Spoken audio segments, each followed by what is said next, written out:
from the Daily Mail. Yo, check this out. Leaked audio of DEI activist sharing air traffic controller exam answers with minority candidates. This is wild, and they really bury the lead. So I want to give a heartfelt do better, Daily Mail. They go on to say, in audio footage, and you scroll down, Shelton Snow, the frontline manager for the National Black Coalition of Federal Aviation Employees, can be heard promising advance access to test answers to minority prospects vying for an air traffic control job in 2014. Holy crap. The funny thing is, they call him an activist, a top activist. Like, heavens me, Daily Mail, can you at least, actually tell people in the lead he's the frontline manager for the National Black Coalition of Federal Aviation Employees? Because that makes it a bit more serious than some random guy in the street being like, let me get you some answers.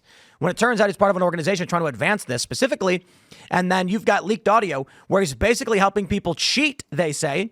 The question then becomes, how many people are air traffic controllers who don't actually know how to do it, but were given advanced answers by people like this? Why do they need to cheat and have preferential hiring? Like, if you've got preferential hiring, why do you need to cheat as well? I think you're already cheating. It's the other way around.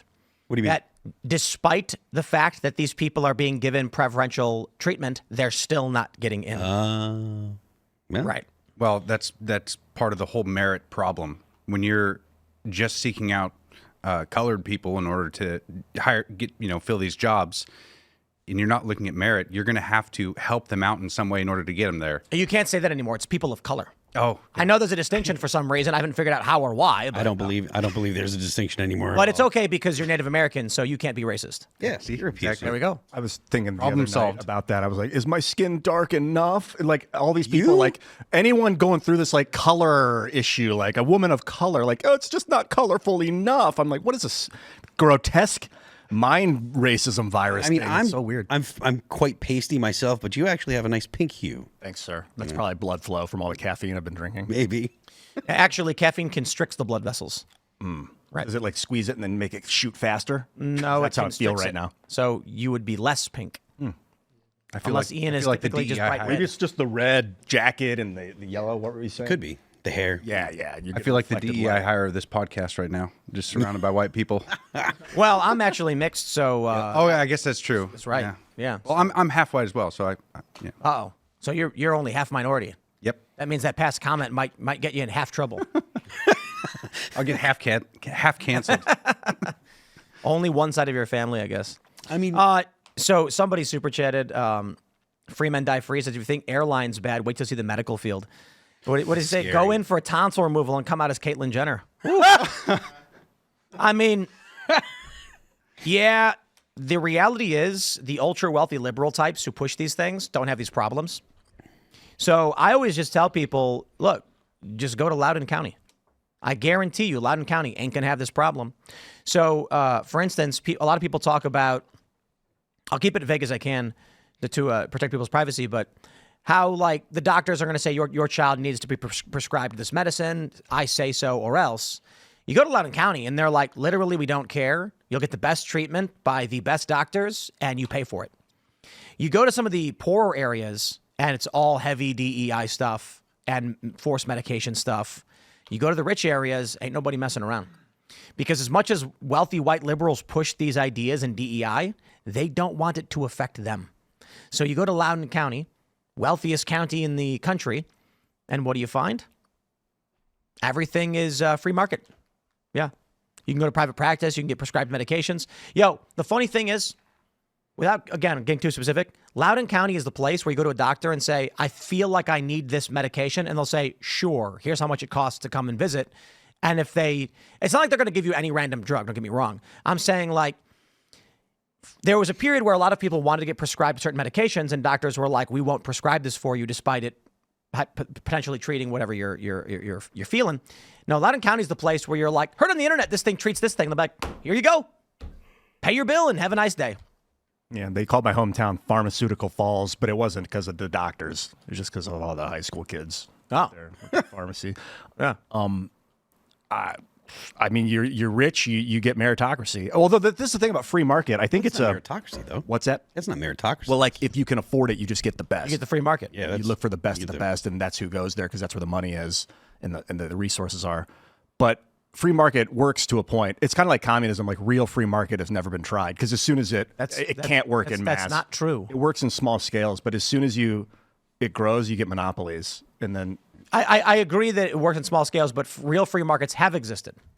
I don't know about that. They can function. I agree with you largely.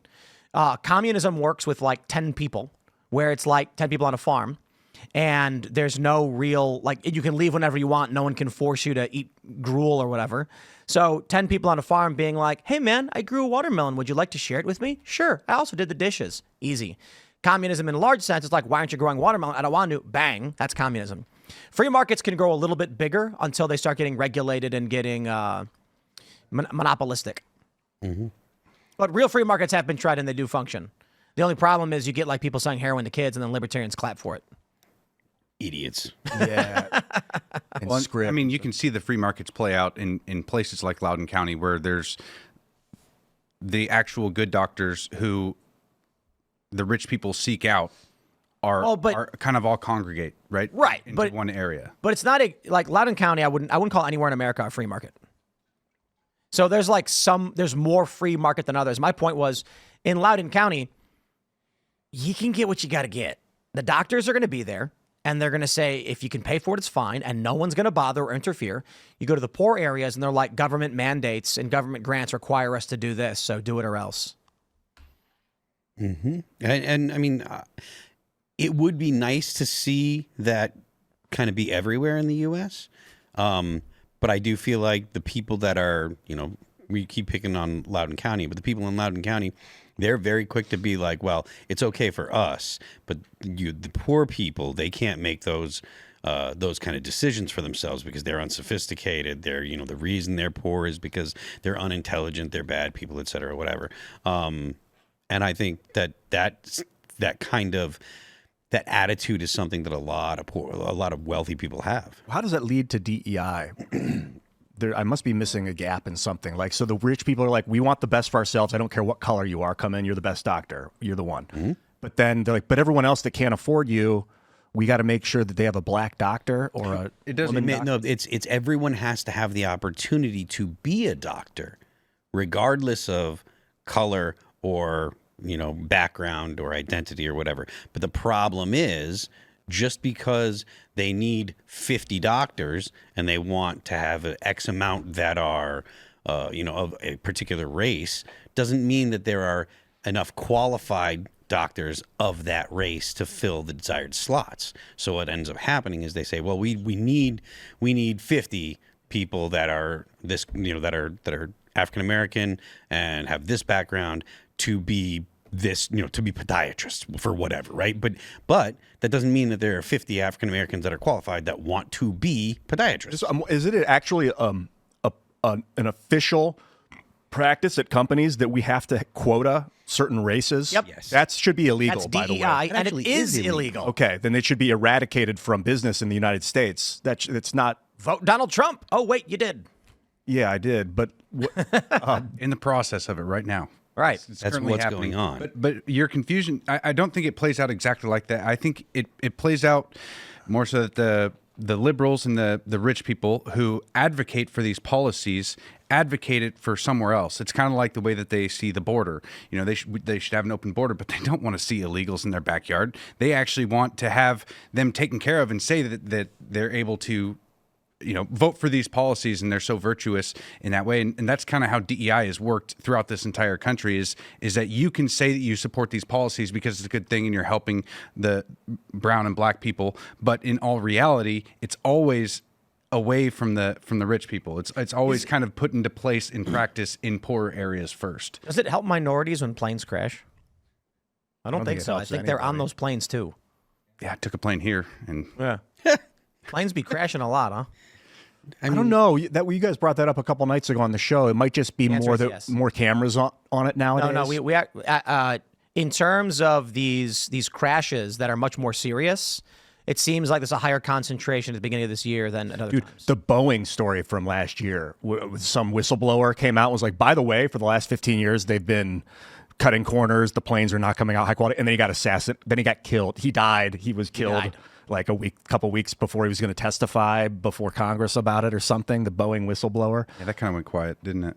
Wow. Yep. And that's Boeing. Of course, you see little planes. I don't know. So what's the plane crash numbers? Have they gone up lately? Have you been following? You guys been following the numbers of plane crashes? It seems that serious fatal accidents are slightly higher than you normally get. Oh, and then Ben Davidson was saying maybe it's solar activity. Well, I asked him that, and he said maybe. That's cool. Because I was saying, in one of those plane crashes, it comes in hot and belly flops. And the issue is, if there is any kind of anomalous activity in the magnetosphere or whatever, instruments, GPS, etc., could be off. And if the instruments are off, and altimeter specifically, and they think they're at 100 feet, but they're at 50 feet, they're going to belly flop. And there was that plane up in what's the state up north? Alaska. Alaska. Where was it? Ontario, was it? I thought it was plane crashed. Nome, Alaska, and it disappeared. Oh, Nome, right. It disappeared, which is an interesting thing for being that close to the North Pole. The magnet, like maybe it went off. I don't know. I'm stretching here, and it's kind of off topic. No, it's in Nome, Alaska. It was cold, and the plane probably crashed. Just the sensors malfunctioned because of temperature. No, planes crash in inclement weather. Didn't they say it disappeared before it went down? Like disappeared off radar before it went down? Maybe it was snowy. Yeah. Like sometimes it snows and planes get lost. Yeah, I mean, that like at like 36,000 feet, it's like frequently minus 30 or 40 outside of the plane. So they're You know what really is funny is that like Amelia Earhart goes missing, and now there's all these movies and shows about how she was abducted by aliens. And it's like, bro, her plane crashed. Like, there's no mystery. Her plane crashed. And then they're like, but what if aliens? Like, why would you even? Why is it? Whatever, man. They're looking for new conspiracies because most of ours have come true. Well, this is an old one, but they're fun, I guess. Yeah. So I suppose that's why. The Bermuda Triangle was a cool one. People thought there was like, I don't know what, if aliens or people would disappear, like literally time travel and portal through wormholes and stuff. But it was just, I think it was just magnetic interference in that area of the world. I don't know why. Is it like deep there, maybe? Deep trench underwater there? I don't know exactly. Where in the Bermuda Triangle? Yeah. No, I don't think that has anything to do with the depth of the water there, because if a deep trench in the water were to actually have like an effect on planes flying over it, the planes would like plummet out of the sky over the Marianas Trench. Oh, do they? Well, no, they don't, but I'm saying they would. Thanks for checking out this clip from Timcast IRL. Make sure to watch the show live Monday through Friday at 8 p.m. Subscribe to this channel, and we will see you all there.